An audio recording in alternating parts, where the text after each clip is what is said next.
दीक्षांत समारोह में संस्थान द्वारा 250 बेनिफिशियरी को दिया गया प्रशिक्षण प्रमाण पत्र। नमस्कार, मैं हूं मनीषा और आप देख रहे हैं नवबिहार 24। गुरुवार को संत जुअर चिल्ड्रन पब्लिक स्कूल पकड़ी में जन शिक्षण संस्थान अररिया द्वारा दीक्षांत समारोह का भव्य आयोजन किया गया। इस समारोह में 400 से अधिक की संख्या में संस्थान से पास आउट लाभार्थियों तथा विद्यालय के छात्र छात्राओं ने भाग लिया। दीक्षांत समारोह का शुभारंभ पकड़ी पंचायत के मुखिया प्रतिनिधि जितेंद्र मल्लिक ने दीप प्रज्वलित कर किया। इस अवसर पर जितेंद्र मल्लिक ने कहा कि स्किल एजुकेशन के माध्यम से संस्थान देश भर में करोड़ों युवा युवतियों को स्वावलंबी बना रहे हैं।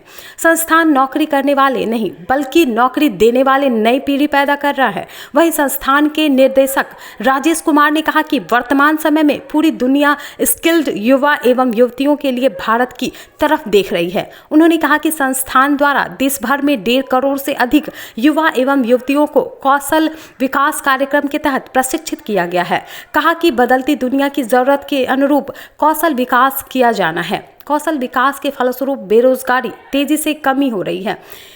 महात्मा गांधी नेशनल फेलोशिप श्रुति राज ने लाभार्थियों को संबोधित करते हुए कहा कि अररिया जिला में रॉ मटेरियल का भंडार है और अपने भीतर के हुनर को निखार कर बहुत कुछ करने की संभावना है। उन्होंने कौशल विकास के माध्यम से आप सभी स्वावलंबी बन सकती हैं।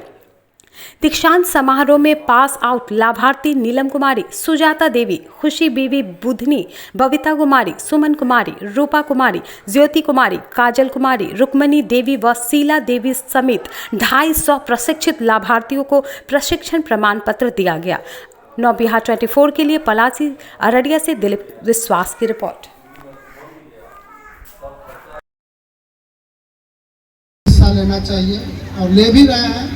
लोग अब काफ़ी जागरूक भी हो रहे हैं, क्योंकि जो जनरल एजुकेशन है, हम लोग स्कूली शिक्षा ग्रहण करते हैं। स्कूली शिक्षा में हमें क्या अक्षर ज्ञान का बोध होता है, जो स्कूल में हम लोग पढ़ते हैं, और उसके बाद हम लोगों को जब अक्षर ज्ञान हो जाता है, अक्षर ज्ञान होने के बाद हम लोगों को स्किल डेवलपमेंट का भी ज़रूरत पड़ता है, क्योंकि हमारा जो एजुकेशन है वह इस तरह का एजुकेशन नहीं है कि सबों को रोज़गार मुहैया करा सके। तो ज़रूरी है आज के डेट में कि हम सभी को पढ़ाई करते हुए, स्कूली शिक्षा ग्रहण करते हुए, स्कूली शिक्षा के साथ साथ हम कुछ ऐसे संस्थान को ज्वाइन करें जहां पर हमारे अंदर के स्किल को डेवलप करता है। उसी में से ये हमारे जो जन शिक्षण संस्थान है, अभी जितने भी लोग ट्रेनिंग लिए हैं सभी को सर्टिफिकेट मिलने वाला है, और जिस तरह का भी ट्रेनिंग दिया गया है उसी के अनुरूप आप लोगों को काम भी मिलेगा। उद्योग से रिलेटेड काम है। आप लोगों को जहाँ पर भी वैकेंसी निकलता है वहाँ पर आवेदन करना है खुद से जा कर के, और जॉब लेना है। जॉब लेते हुए आगे का पढ़ाई भी जारी रखना है और ट्रेनिंग भी लेते रहना है। तो ज़रूरी है, क्योंकि आज का जो परिवेश है, आज हमारे यहाँ जनसंख्या जो है वो लगातार बढ़ रही है। हम लोगों को जनसंख्या को भी थोड़ा कंट्रोल करने का ज़रूरत है। साथ साथ लोगों में जागरूकता भी फैलाने का ज़रूरत है। सिर्फ हम आगे न बढ़ें, हम अपने समाज को भी आगे बढ़ने का प्रेरणा स्रोत बने और समाज को भी आगे बढ़ाएं। ज़रूरी है आज का जो समय है उसमें सभी लोगों को, क्योंकि यह तकनीक आना चाहिए कि हम कहीं भी रहें, हम कुछ भी करके, हम अपने हाथ का हुनर से, हम अपने कला से, हम कहीं पर भी आजीविका का। श्रुति राज है और मैं यहाँ कौशल विकास और उद्यमिता मंत्रालय की तरफ से फेलोशिप के अंतर्गत काम कर रही हूँ। मेरा यहाँ पे 2 साल का अनुभव है अररिया में। मैं पिछले 2 साल से यहाँ रह रही हूँ। उसके अनुसार बताना चाहूँगी, यहाँ पे महिलाओं की भागीदारी हर चीज़ों में सबसे ज़्यादा है, और इसका एक मुख्य कारण है क्योंकि यहाँ के सारे लोग बाहर जाके पलायन करते हैं। ये एक बहुत ही इम्पॉर्टेंट मुद्दा है जिसको कभी एड्रेस नहीं किया जाता है, लेकिन हम ये बोलेंगे कि एक्सपीरियंस मेरा ये है कि यहाँ पे जो भी स्कीम है, इसके पहुंचती भी नहीं है, क्योंकि उसकी पूर्ण रूप से जानकारी नहीं होती है। कौशल विकास का भी ऐसा ही है कुछ स्थिति। बहुत सारा स्कीम है, बहुत सारी संस्थाएं हैं यहाँ पे स्किलिंग के लिए, कौशल विकास के लिए काम करती है, लेकिन आप लोग को जानकारी नहीं है। जन शिक्षण संस्थान का एक ये काम है कि वो ग्राउंड रूट लेवल तक, गांव-गांव तक पहुंचकर एक साक्षरता और कुछ ऐसे ग्रुप को बनाना जो लाइवलीहुड यानी कि रोजगार कर सके। तो ये संस्थान अपने तरह से तो काम कर रही है, लेकिन आप लोग इसका और भी फ़ायदा उठा सकते हैं। जो चीज़ सीखे हुए हैं उसको रोजगार में लाइए। मुखिया सर ने तो काफ़ी कुछ कहा है आप लोग को, और आप लोग का कुछ सवाल है तो फिर हम लेना चाहेंगे। आप लोग कोई भी सवाल कर सकती हैं रोजगार से संबंधित। ठीक, आप लोग देखते हैं कि मतलब आपके यहाँ पे कितना कुछ है, पटुआ है, मखाना है, मछली है। हम तो यहाँ पे रॉ मटेरियल का रिसोर्स का खजाना है अररिया, आपको पता है, लेकिन यहाँ पे कोई भी चीज़ें रुकती नहीं है, सब पैदावार होती ही चली जाती है दूसरे जिला में, दूसरे स्टेट में। यहाँ कुछ क्यों नहीं रुकता है? क्योंकि यहाँ पे ना उसको प्रोसेसिंग करने का क्षमता ही नहीं है। आप लोग अगर थोड़ा साक्षर नहीं होंगे, पढ़ेंगे लिखेंगे नहीं, प्रोसेसिंग करने का क्षमता नहीं लाएंगे तो फिर ये सारी चीज़ें आपसे दूर चली जाएंगी। हमेशा हम लोग इसी तरीके से रहेंगे। क्या हम लोग ऐसे ही रहना चाहते हैं हमेशा? नहीं ना। तो एक लेवल ऊपर बढ़िए। ये जैसे कौशल है, एक छोटा सा कंपोनेंट है पढ़ाई का, है ना, और ये हुनर तो लड़कियां बचपन से सीखते आई हैं। हर कोई के अंदर कुछ ना कुछ हुनर होता है, आप उसको निखारिए।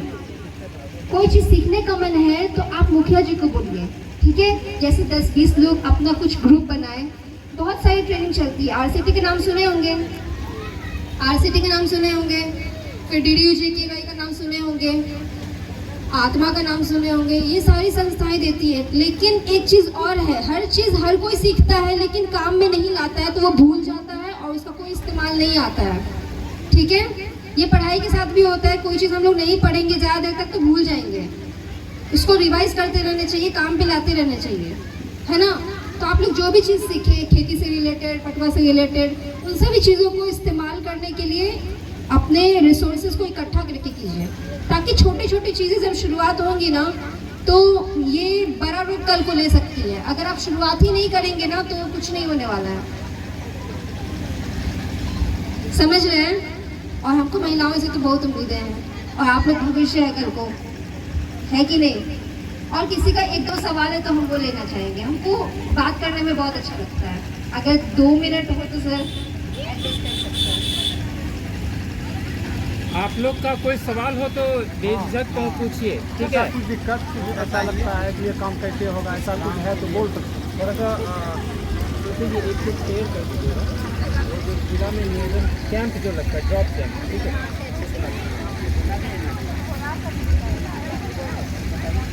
हाँ, और जिला नियोजनालय ऑफिस के बारे में आप लोग सुने हैं? नियोजनालय के ऑफिस के बारे में सुने हैं कभी? और नियोजनालय का काम क्या क्या है? कोई भी जो जानते हैं हाथ उठा सकते हैं। नियोजनालय का कार्यालय कभी भी विजिट किया है किसी ने? कभी एक आदमी यहाँ से गया है नियोजनालय ऑफिस में? सच में कोई नहीं गया है? ये मेरे लिए अचंभित करने वाली बात है। देखिए, जिला नियोजनालय ऑफिस श्रम संसाधन विभाग का एक पार्ट है, ठीक है। इसका काम क्या है कि लोगों को एम्प्लॉयमेंट देना, मतलब रोजगार देना, ठीक है। इसका कार्यालय आपका समरनालय में है। समरनालय देखें आप लोग, अररिया ब्लॉक में कलेक्ट्रेट, जो कुछ ना कुछ काम तो आता ही होगा आप लोग को, जहाँ पे जिला का हेडक्वार्टर विजिट करना होता होगा, ठीक है। याद कर लीजिए, जिला समरनालय के कलेक्ट्रेट के पास ये नियोजनालय का ऑफिस है। वहाँ पे कर्मचारियों का या फिर जो भी अनएम्प्लॉयड है, जो जिनके पास रोजगार नहीं है और रोजगार चाहते हैं, वहाँ पे निबंधन होता है। NCS का नाम सुने आप लोग? नेशनल करियर सर्विस का नाम आप लोग को बहुत जागरूक करने की जरूरत है, ठीक है। ये पहला कदम है, आप लोग इसका नाम सुनिए और कुछ को नोट डाउन करके रखिए, ताकि NCS वैसा पोर्टल है जहाँ पे लोग निबंधन करते हैं, उसमें कुछ ऑनलाइन चीज़ें भी सीखते हैं और बहुत सारे नौकरी पूरे ऑल ओवर इंडिया में भी खोज सकते हैं। ठीक है, लोकल में चाहिए, पटना में चाहिए या अररिया में चाहिए, पूर्णिया में चाहिए, वो भी होता है। ठीक है, तो उसमें आप निबंधन करा सकते हैं। और क्या होता है, यहाँ पे जॉब कैंप लगता है। जॉब कैंप के बारे में सुने हैं, कभी पेपर में देखे हैं आप लोग? अच्छा, पेपर कितने लोग पढ़ते हैं? हाँ तो बताइए, तो पेपर कितने लोग पढ़ते हैं? किताब कितने लोग पढ़ते हैं? अच्छा, पेपर तक रिसोर्सेज अवेलेबल, एसेसिबिलिटी है कि नहीं है? पेपर तो आता ही होगा। पेपर पढ़ना चालू कीजिए, उसमें हर तरीके का इंफॉर्मेशन होता है ना। पेपर में भी सूचित किया जाता है कि जिला नियोजनालय द्वारा जॉब कैंप लगाया गया है और हम लोग बहुत कम बंदे देखते हैं वहाँ पे कि पलासी से कोई आया है वहाँ पे। एक तो मानते हैं इतनी दूरी है, लेकिन महीने में 2 ही दिन होती है, उसके लिए आप लोग वहाँ पे जा सकते हैं। ठीक है, वो दिन पता कर लीजिए कब होने वाला है जॉब कैंप। ठीक है, जो महिलाएं या जो पुरुष चाहते हैं